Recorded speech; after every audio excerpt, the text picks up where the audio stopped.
Deputy commissioner Kech Bashir Ahmad Barech ने अब दोई बॉर्डर यकम जून से खोलने का बाकायदा ऐलान कर दिया। नौबत लिस्ट इतवार को जारी होगी, पीर से गाड़ियां रवाना होंगी। ऐलान डिप्टी कमिश्नर केज ने अपने दफ्तर में बॉर्डर ट्रेड से वाबस्ता नुमाइंदगान की मौजूदगी में किया। अब दोई बॉर्डर खोलने के ऐलान पर बॉर्डर नुमाइंदगान ने डिप्टी कमिश्नर केज बशीर अहमद बड़ीच का शुक्रिया अदा किया और बॉर्डर मामलात पर हर मुमकिन ताउन की यकीन दहानी कराई। डिप्टी कमिश्नर ने कहा कि दोई बॉर्डर सिक्योरिटी खदशात की बिना पर बंद किया गया था। बॉर्डर को यकम जून से दोबारा खोला जा रहा है। इतवार के रोज़ नौबत लिस्ट जारी की जाएगी और पीर से गाड़ियां बॉर्डर की तरफ रवाना होंगी। उन्होंने बताया कि इब्तदाई दिनों में नई इंतज़ामी तरतीब के बायस आवाम को कुछ मुश्किलात का सामना होगा, ताहम इनमें जल्द बेहतरी की तवक्को है। इस मौके पर डिप्टी कमिश्नर केज बशीर अहमद बड़ीच ने मीडिया से बातचीत करते हुए कहा कि जितने यहाँ पे दहशतगर्दी के वाक़यात हो रहे हैं कि डिस्ट्रिक्ट में, इस डिस्ट्रिक्ट में वाक़यात की जो है ना बढ़ोतरी की वजह से, इसमें बहुत इन्हांसमेंट की वजह से गवर्नमेंट ने, बलूचिस्तान ने ये बॉर्डर जो है ना वो बंद करवाया था और मेनली लोगों के साथ इंटरेक्ट करके उनको ये चीज़ बावर भी कराई गई और समझाई भी गई, बारहा कहा गया कि सिक्योरिटी के मामलात में आवाम का अमल दखल बहुत ज़रूरी है। मैं इंटायर केज के अवाम को बताता हूँ कि अल्हम्दुलिल्लाह यहाँ के लोग बड़े अफ्लुएंट हैं, अच्छे बिजनेसेस हैं, अच्छे कारोबार से हैं।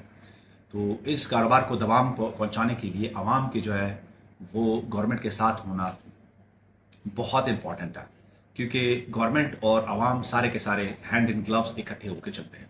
ये नहीं हो सकता कि गवर्नमेंट एक अलग डायरेक्शन में चले और अवाम और स्टेट जो है वो दूसरी डायरेक्शन में चले।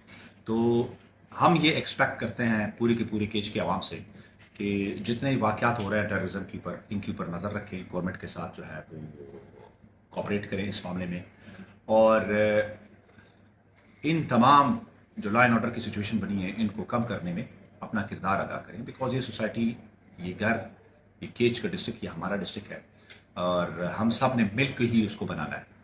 चंद अफराद के ऊपर ये छोड़ देना कि जी स्टेट गवर्नमेंट के जो कुछ मुलाजमीन है जो 200, 300, 400 हैं, उनके कंधों के ऊपर छोड़ देना और ख़ुद जिम्मेदारी से बरी जमा होना कि जी हमारी तो कोई जिम्मेदारी नहीं है, हम तो सिर्फ बॉर्डर से कारोबार करेंगे और बिजनेस करेंगे, दैट शिट। तो ऐसा मेरे ख्याल में बहुत मुश्किल है, नहीं चल सकता। तो सिर्फ मैं ये पैगाम देना चाहता था कि बॉर्डर खुला है लेकिन ये subject to security of the area है। सिक्योरिटी इम्प्रूव रहेगी, बेहतर रहेगी तो इंशाल्लाह ये कारोबार चलेगा। सिक्योरिटी अगर इम्प्रूव नहीं होगी तो मेरे ख्याल में बहुत मुश्किल हो जाएगा इस कारोबार को चलाने की।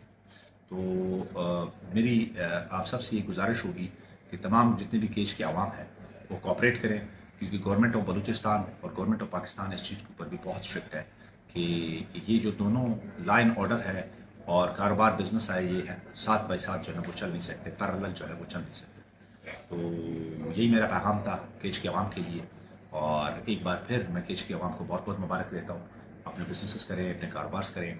और एक बात मैं और बताता चलूँ कि ये जो तेल का कारोबार है इनफॉर्मल बिजनेस है, ये परमानेंट चल नहीं सकता। ये 2 महीने हो गए, 6 महीने हो गए, साल हो गया, 2 साल हो गए, ये बंद हो जाए। बिकॉज ईरानी गवर्नमेंट भी इसको फॉर्मलाइज कर रही है और फ्यूचर में गवर्नमेंट ऑफ पाकिस्तान और गवर्नमेंट ऑफ बलूचिस्तान भी इसको फॉर्मल करने का सोच रही है। तो आवाम से मेरी ये भी रिक्वेस्ट होगी कि अल्टरनेट सोर्स ऑफ इनकम के लिए कन्वर्ट होना शुरू हो जाए, मेंटली अपने आप को तैयार करें। बिकॉज ईरानी साइड के ऊपर भी बाढ़ लग रहा है बहुत अनकरीब, 6 महीने, 8 महीने, साल के अंदर वो भी अपना बाढ़ लगा देंगे। तो दोनों तरफ जो है फिर आमदोरफ्त है वो थोड़ी सी मुश्किल हो जाएगी और इनफॉर्मल ट्रेड उसमें काफ़ी सारी मुश्किलात आएंगी। तो मेरे ख्याल में समझदार लोग वही होंगे, माशरा वही होगा कि वो बिफोर हैंड अपने लिए अल्टरनेट सोर्स ऑफ इनकम जो है वो जनरेट करें। डिप्टी कमिश्नर केज ने कहा कि अवाम हुकूमत का साथ दें, अपने इलाके को पुरअमन, खुशहाल और तरक्की याफ्ता बनाने में किरदार अदा करें। उन्होंने नौजवानों से कहा कि वो मुस्बत सरगर्मियों और कारोबारी मौक़े से फ़ायदा उठाएँ।